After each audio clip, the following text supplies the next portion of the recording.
我好中意跑步㗎，跑咗大約4年到啦，大大小小嘅比賽都跑過㗎啦。咁全馬都跑過3次啦。我多數都係自己跑嘅，但係都一直有跟跑會嘅教練會俾 program 我哋跟啦。最初嗰時咧就keep 住有進步嘅，去到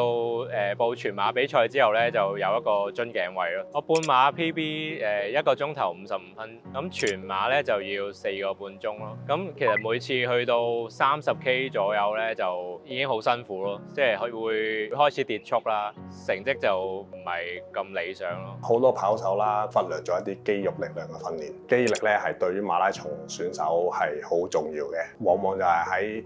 馬拉松尾段肌肉力量唔夠咧，咁就容易令到身體出現一啲唔平衡啊、用錯力啊，即係我哋叫借力嘅情況出現啦，咁就會增加咗佢嘅運動表現唔好啊，同埋受傷嘅風險嘅。第一次見到阿 Matthew 嗰陣時，我就同佢做 AI 脊椎肌力測試嘅，見到佢有脊椎側彎嘅情況出現，同埋一啲動態嘅分析入邊咧，就發現 Matthew 嘅核心力量啊，同埋下肢嘅力量唔平衡，從而引申到佢一啲單腳嘅穩定性唔夠，都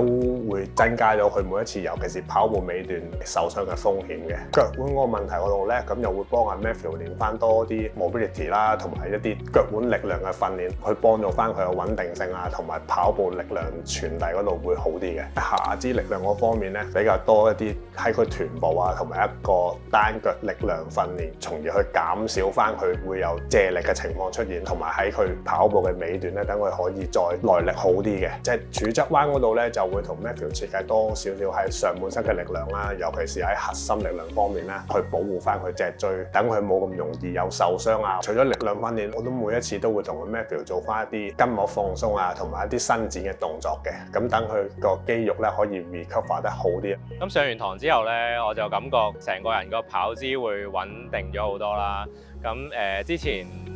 長課即係30K 後會散晒，但係而家就感覺仲有力去啦，同埋成個整體係慳力咗嘅，所以會對後段嗰個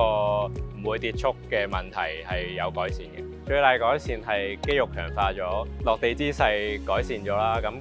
腳腕都冇咁易痛啦，即係跑起上嚟輕鬆啲嘅時候咧，咁感覺上都冇咁容易受傷。